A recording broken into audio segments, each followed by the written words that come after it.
Welcome students, my name is Joshla Thakur और आज हम स्टडी करेंगे बिजनेस स्टडीज़ का चैप्टर 1 जिसका नाम है nature and significance of management. और ये इस चैप्टर का सेकेंड पार्ट है।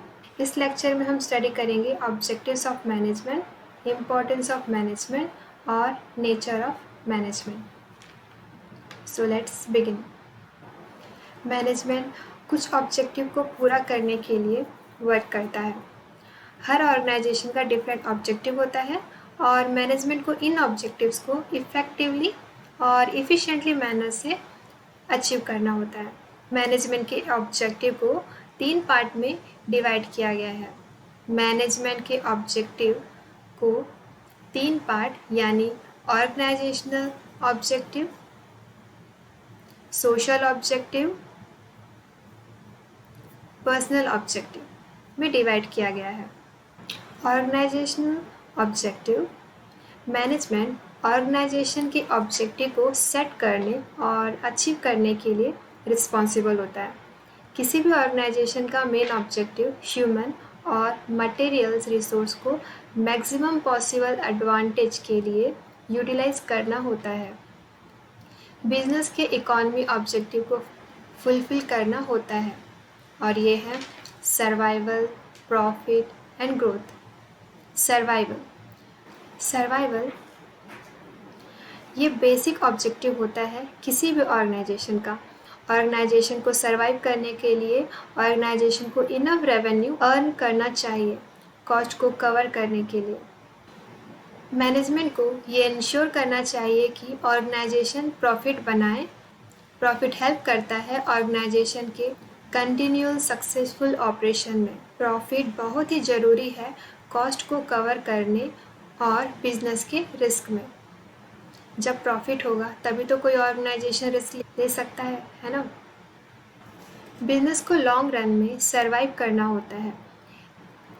इसके लिए ये ज़रूरी है कि बिजनेस ग्रो करे। बिजनेस के ग्रोथ को हम number of employees, number of product और कितना कैपिटल इन्वेस्टमेंट इंक्रीज़ हुआ है एक्सेट्रा, इन चीज़ों से हम पता कर सकते हैं। ग्रोथ को मेज़र करने के लिए और भी इंडिकेटर्स होते हैं, number of employees, number of product, इनके अलावा। मैनेजमेंट का नेक्स्ट ऑब्जेक्टिव है सोशल। इसमें जो क्रिएशन होता है वो सोसाइटी के बेनिफिट के लिए होता है।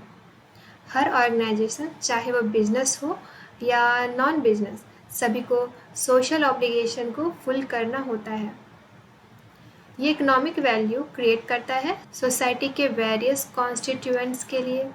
इसमें इन्वायरमेंटल फ्रेंडली मेथड यूज़ किया जाता है प्रोडक्शन के लिए। अंडर प्रिविलेज सेक्शन को एम्प्लॉयमेंट अपॉर्चुनिटी दिया जाता है और बेसिक अम्यूनिटीज़ सुविधा प्रोवाइड किया जाता है, जैसे कि स्कूल और हेल्थ केयर एक्सेट्रा। और ये जो स्कूल और हेल्थ केयर है ये कम्युनिटी के लिए होता है। नेक्स्ट है personal objective. Organisation different personality, background, experience and objectives वाले लोगों से मिलकर बनता है। ये सभी अपने डाइवर्स नीड यानी कि डिफरेंट नीड को सेटिस्फाइड करने के लिए ऑर्गेनाइजेशन से जुड़ते हैं, इसका हिस्सा बनते हैं।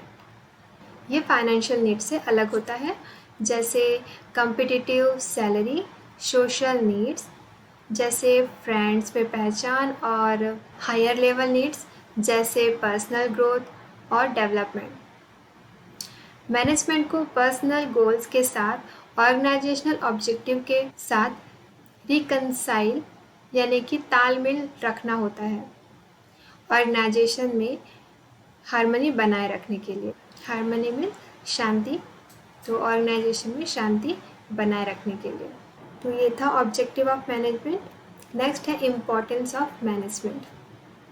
मैनेजमेंट के ऑब्जेक्टिव जानने के बाद अब हम स्टडी करेंगे इम्पोर्टेंस ऑफ मैनेजमेंट। मैनेजमेंट का क्या इम्पोर्टेंस है ये जानने के बाद कि मैनेजमेंट एक यूनिवर्सल एक्टिविटी है जो कि ऑर्गेनाइजेशन का एक इंटीग्रल पार्ट है, इम्पॉर्टेंट हिस्सा है। अब हम कुछ रीज़न एग्जामिन करेंगे जिसने मैनेजमेंट को इतना इम्पॉर्टेंट बनाया है। पहला है Achieving group goals. Management helps in achieving group goals. Management की रिक्वायरमेंट खुद के लिए नहीं बल्कि ऑर्गेनाइजेशन के गोल को अचीव करने के लिए होता है। मैनेजर का टास्क होता है इंडिविजुअल एफर्ट को कॉमन डायरेक्शन देना ऑर्गेनाइजेशन के ओवरऑल गोल को अचीव करने के लिए। नेक्स्ट है increase efficiency. Management increases efficiency.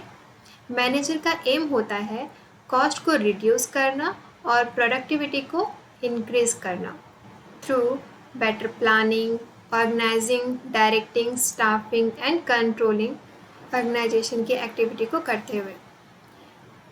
ये जो planning, organising, directing, staffing and controlling है, इसका डिटेल स्टडी हम आगे के लेक्चर में करेंगे।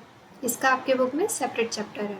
नेक्स्ट इम्पॉर्टेंस है क्रिएट डायनामिक ऑर्गेनाइजेशन। मैनेजमेंट एक डायनामिक ऑर्गेनाइजेशन क्रिएट करता है। सभी ऑर्गेनाइजेशन को कंस्टेंटली चेंजिंग इन्वायरमेंट में फंक्शन करना होता है।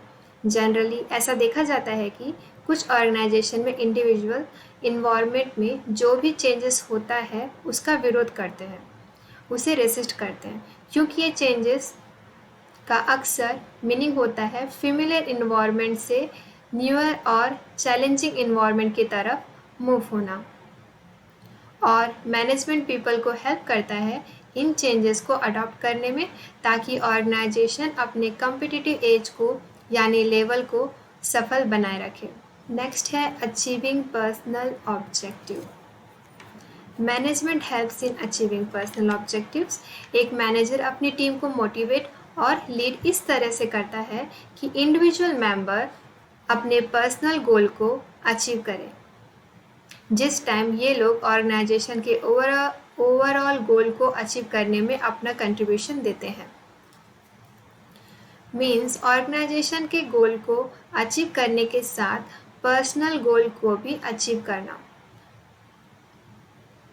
मोटिवेशन और लीडरशिप के थ्रू मैनेजर इंडिविजुअल को टीम स्पिरिट डेवलप करने में, कोऑपरेशन यानी सहयोग और कमिटमेंट करने में हेल्प करता है, ताकि ग्रुप इंडिविजुअल ग्रुप सक्सेसफुल हो।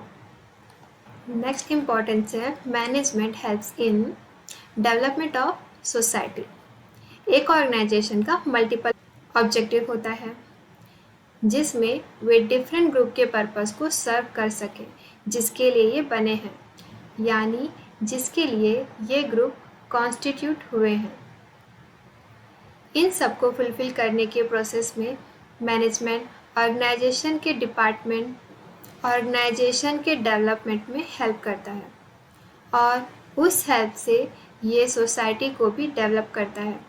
ये गुड क्वालिटी के प्रोडक्ट सर्विस प्रोवाइड करता है, एम्प्लॉयमेंट अपॉर्चुनिटी क्रिएट करता है, न्यू टेक्नोलॉजी को अडॉप्ट करता है, पीपल के ग्रेटर गुड्स के लिए और ग्रोथ और डेवलपमेंट के तरफ। तो ये था इम्पोर्टेंस ऑफ मैनेजमेंट। अब नेक्स्ट है nature of management. Management civilisation की तरह ही पुराना है। भले ही मॉडर्न ऑर्गेनाइजेशन हाल ही में ओरिजिन हुआ है, पर यह ऑर्गेनाइज एक्टिविटी है। ये एंशियंट सिविलाइजेशन के टाइम से एग्जिस्ट करता है। इनफैक्ट ऑर्गेनाइजेशन को डिस्टिंग्विश फीचर्स के रूप में कंसिडर किया जाता है। सिविलाइज्ड सोसाइटी को अनसिविलाइज्ड वन से सेपरेट करता है। पहले मैनेजमेंट प्रैक्टिसेस, रूल्स और रेगुलेशन का सेट होता था जो गवर्नमेंट और कॉमर्शियल एक्टिविटी के एक्सपीरियंसेस से ग्रो हुआ है। जो टर्म है मैनेजमेंट, इसका आज बहुत सारा डिफरेंट कैनोटेशन है जो मैनेजमेंट के नेचर के डिफरेंट एस्पेक्ट्स को हाईलाइट करता है। मैनेजमेंट का स्टडी समय के साथ विकसित हुआ है, इवॉल्व हुआ है मॉडर्न ऑर्गेनाइजेशन के साथ, जो कि बेस्ड है मैनेजर्स के दोनों एक्सपीरियंस और प्रैक्टिसेस पर, थियोरेटिकल रिलेशनशिप के सेट पर। मैनेजमेंट का अपना खुद का एक इम्पॉर्टेंस है, लेकिन इसके नेचर से एक क्वेश्चन का आंसर देने की आवश्यकता है, नेसेसिटी है कि मैनेजमेंट साइंस है या आर्ट या फिर दोनों है। To answer to this question, let's examine characteristic of both science and art as well as profession, और देखते हैं कि मैनेजमेंट कहाँ तक इनको फुलफिल करता है। तो सबसे पहले है management as an art. What is art? Art skilful और पर्सनल एप्लीकेशन होता है एग्जिस्टिंग नॉलेज का, ताकि डिज़ायर रिजल्ट को अचीव कर सकें। इसे स्टडी, ऑब्जर्वेशन और एक्सपीरियंस के थ्रू एक्वायर किया जाता है, क्योंकि आर्ट का कनेक्शन नॉलेज के पर्सनल एप्लीकेशन से है। आर्ट्स का बेसिक प्रिंसिपल, बेसिक फीचर्स कुछ इस तरह से है। सबसे पहले है existence of theoretical knowledge.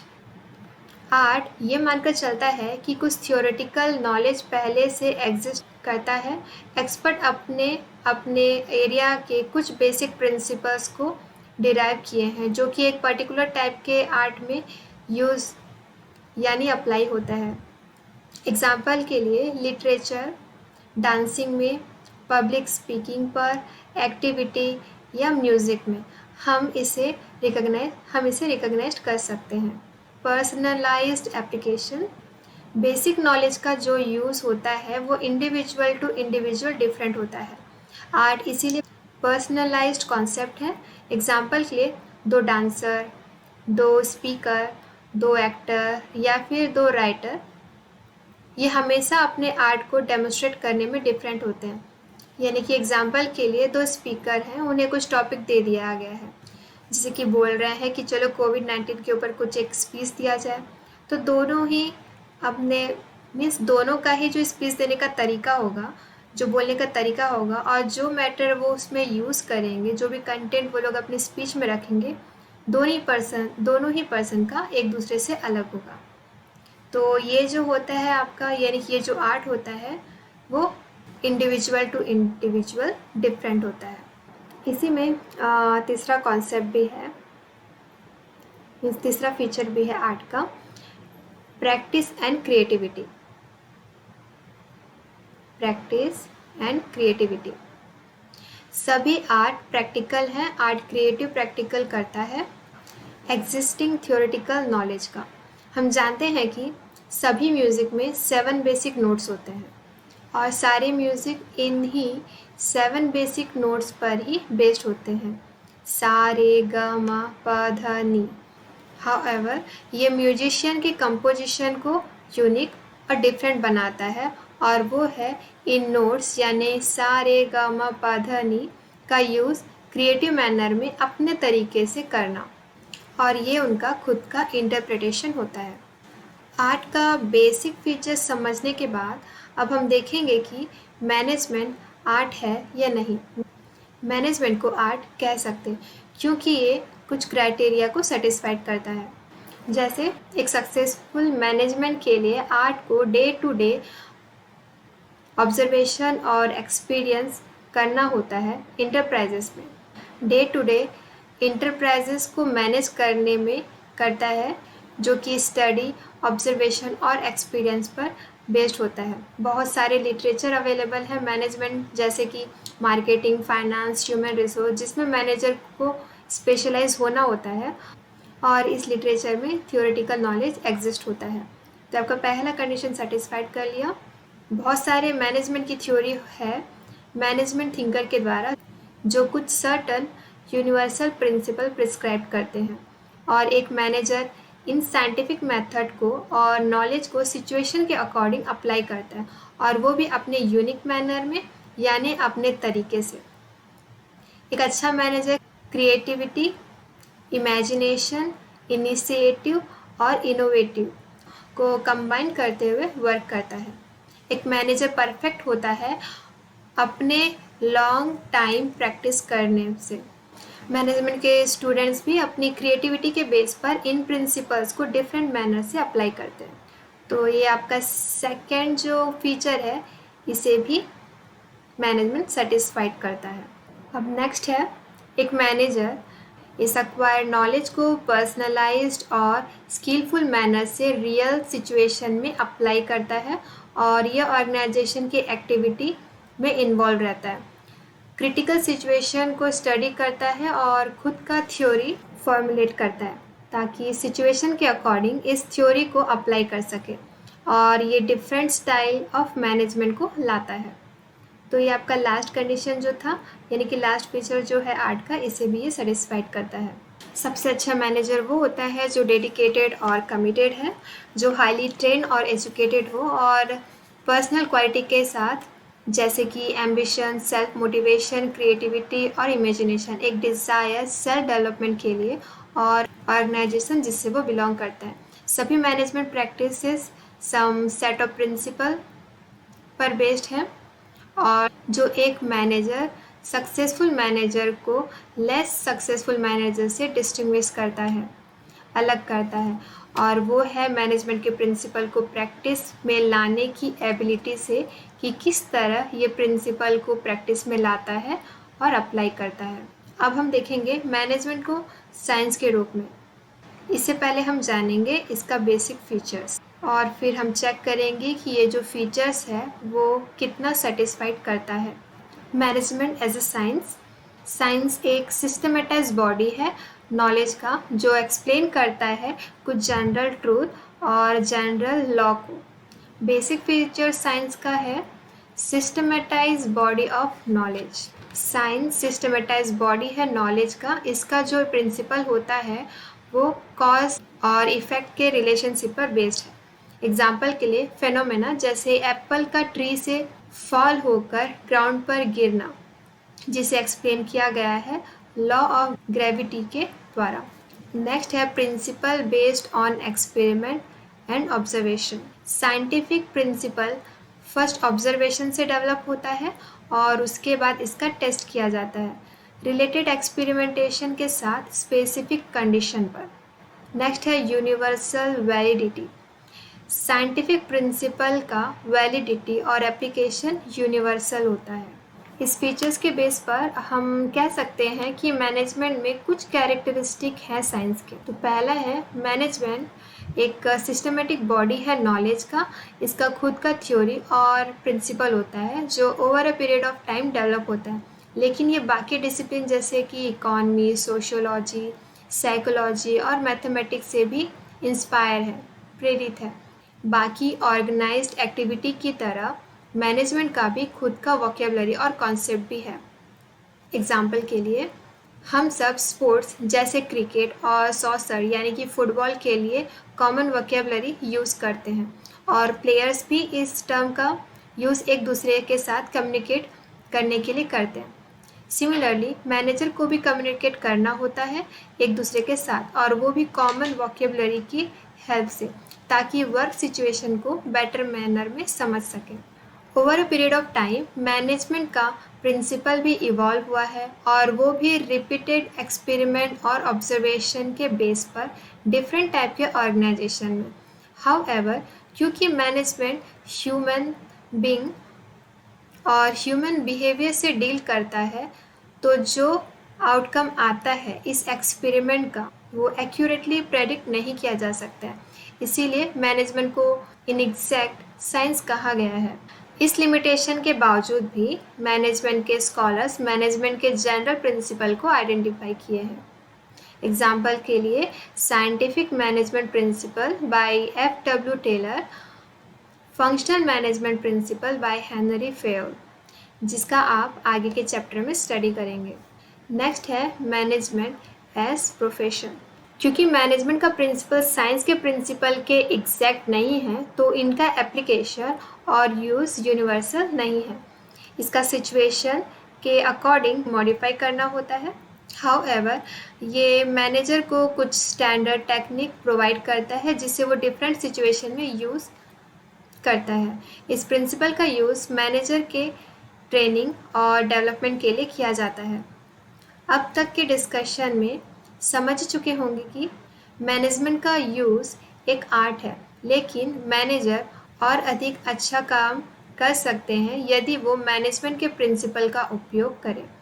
Art और साइंस के रूप में मैनेजमेंट एक दूसरे से अलग नहीं है, बल्कि कॉम्प्लीमेंट है। नेक्स्ट है मैनेजमेंट एज प्रोफेशन। अब तक तो आप समझ ही चुके होंगे कि सभी तरह की ऑर्गेनाइज्ड एक्टिविटी को मैनेज करने की ज़रूरत होती है। आपने यह भी ऑब्जर्व किया होगा कि ऑर्गेनाइजेशन ऐसे इंडिविजुअल को देखता है जिसके पास स्पेसिफिक क्वालिफिकेशन और एक्सपीरियंस हो मैनेज करने का। आपने यह भी पाया होगा, एक और तो बिजनेस इंक्रीज हुआ है तो दूसरी ओर बिजनेस के मैनेजमेंट में भी अधिक जोर दिया जा रहा है। क्या इसका मीनिंग यह हुआ कि मैनेजमेंट एक प्रोफेशन है? इस क्वेश्चन का आंसर जानने के लिए हम प्रोफेशन की विशेषता का स्टडी करेंगे और देखेंगे कि क्या मैनेजमेंट इनको पूरा करता है। सबसे पहले है well defined body of knowledge. सभी प्रोफेशन वेल डिफाइंड नॉलेज के समूह पर बेस्ड हैं जिसे एजुकेशन से एक्वायर किया जा सकता है। नेक्स्ट है रिस्ट्रिक्टेड एंट्री। प्रोफेशन में एंट्री एग्ज़ाम या एजुकेशन क्वालिफिकेशन के द्वारा ही होता है। एग्जाम्पल के लिए सीए बनने के लिए कैंडिडेट को institute of charter account of India जो एग्ज़ाम कंडक्ट करवाती है उसे क्लियर करना होता है। ठीक इसी तरह लॉयर बनने के लिए बीसीआई यानी बार काउंसिल ऑफ इंडिया का एग्ज़ाम क्लियर करना होता है। नेक्स्ट है प्रोफेशनल एसोसिएशन। सभी प्रोफेशन प्रोफेशनल एसोसिएशन से अफिलिएटेड होते हैं जो इसमें एंट्री को रेगुलेट करता है, प्रैक्टिस करने के लिए सर्टिफिकेट ग्रांट करता है और कोड ऑफ एथिक्स को फॉर्मुलेट करता है और इसे जारी करता है। इंडिया में लॉयर के प्रैक्टिस करने के लिए लॉयर को बीसीआई का मेंबर बनना होता है जो इनके वर्क को रेगुलेट और कंट्रोल करता है। नेक्स्ट है इथिकल कोड ऑफ कंडक्ट। सभी प्रोफेशन कोड ऑफ कंडक्ट से बंधे होते हैं जो इसमें मेंबर के बिहेवियर को गाइड करता है। सभी डॉक्टर एग्जाम्पल के लिए अपने प्रोफेशन में एंट्री होते हैं तो वे इथिकल प्रैक्टिस का ओथ लेते हैं। नेक्स्ट है सर्विस मोटिव। प्रोफेशन का मेन ऑब्जेक्टिव डेडिकेशन और कमिटमेंट है और क्लाइंट के इंटरेस्ट को सर्व करना लॉयर का टास्क होता है कि वो ये इंश्योर करे कि उसके क्लाइंट को जस्टिस मिला है। मैनेजमेंट प्रोफेशन के प्रिंसिपल को पूरी तरह से पूरा नहीं करता। वैसे इसमें कुछ कैरेक्टरिस्टिक होती हैं, जैसे management systematic body of knowledge पर बेस है जो कि वेल डिफाइंड प्रिंसिपल पर बेस होता है, वैरायटी ऑफ बिजनेस सिचुएशन पर, और ये knowledge different colleges professional institutes से और बहुत सारे बुक्स और जर्नल से एक्वायर किया जा सकता है। कुछ स्पेसिफिक पर्पस के लिए सेटअप हुए हैं मैनेजमेंट के एजुकेशन को प्रोवाइड करने के लिए, जैसे Indian institute of management IIM India में। डिफरेंट इंस्टीट्यूट में एंट्री यूजुअली एग्जामिनेशन के थ्रू होता है। नेक्स्ट है किसी भी बिजनेस एंटरप्राइज में किसी को भी डेजिग्नेटेड और अपॉइंट करना एज मैनेजर इसका रिस्ट्रिक्शन नहीं है। किसी को भी मैनेजर कहा जा सकता है चाहे उसके पास कोई भी क्वालिफिकेशन क्यों ना हो। मेडिसिन और लॉ के प्रोफेशन में डॉक्टर या लॉयर के पास वैलिड डिग्री का होना ज़रूरी है, लेकिन मैनेजर के लिए स्पेशल डिग्री का होना आवश्यक नहीं है। लेकिन अगर किसी को इस प्रोफेशन का नॉलेज है या ट्रेन है तो यह उचित योग्यता मानी जाती है। जिन लोगों के पास डिग्री या डिप्लोमा रेपुटेटेड इंस्टीट्यूट से होता है उनका डिमांड ज़्यादा होता है, इसीलिए सेकंड क्राइटेरिया बिल्कुल भी मैच नहीं करता है। नेक्स्ट है इंडिया में मैनेजमेंट में लगे मैनेजर्स के कई संगठन यानी कि कई एसोसिएशन होते हैं, जैसे AIMA all India management association, जिसने अपने मेंबर्स के वर्क के लिए कोड ऑफ कंडक्ट बनाया है, लेकिन मैनेजर्स के ऊपर इस प्रकार के एसोसिएशन का मेंबर बनने के लिए कोई प्रेशर नहीं है और ना ही इनकी स्टैट्यूटरी मान्यता, जिस तरीके से आप डॉक्टर और लॉयर्स की फील्ड में देखते हैं। नेक्स्ट है मैनेजमेंट का मेन पर्पस अपने ऑर्गेनाइजेशन के गोल को अचीव करना है और ये पर्पस ज़्यादा प्रॉफिट अर्न करना हो सकता है या फिर हॉस्पिटल में सर्विस देना। वैसे मैनेजर का ज़्यादातर लाभ कमाने का एम सही नहीं है और ये फास्ट चेंज भी हो रहा है, इसीलिए अगर एक ऑर्गेनाइजेशन के पास अच्छा मैनेजमेंट टीम होता है तो वो इफ़िशिएंट और इफ़ेक्टिव होता है, तो वो ऑटोमेटिकली सोसाइटी को सर्विस देता है good quality product reasonable price पर प्रोवाइड करके। तो ये था इनका सर्विस मोटिव। तो ये था नेचर ऑफ मैनेजमेंट। इस लेक्चर में इतना ही। आई होप कि ये लेक्चर आपको समझ में आया होगा। नेक्स्ट लेक्चर में हम स्टडी करेंगे level of management, functions of management और कोऑर्डिनेशन के बारे में। Thank you for watching this video.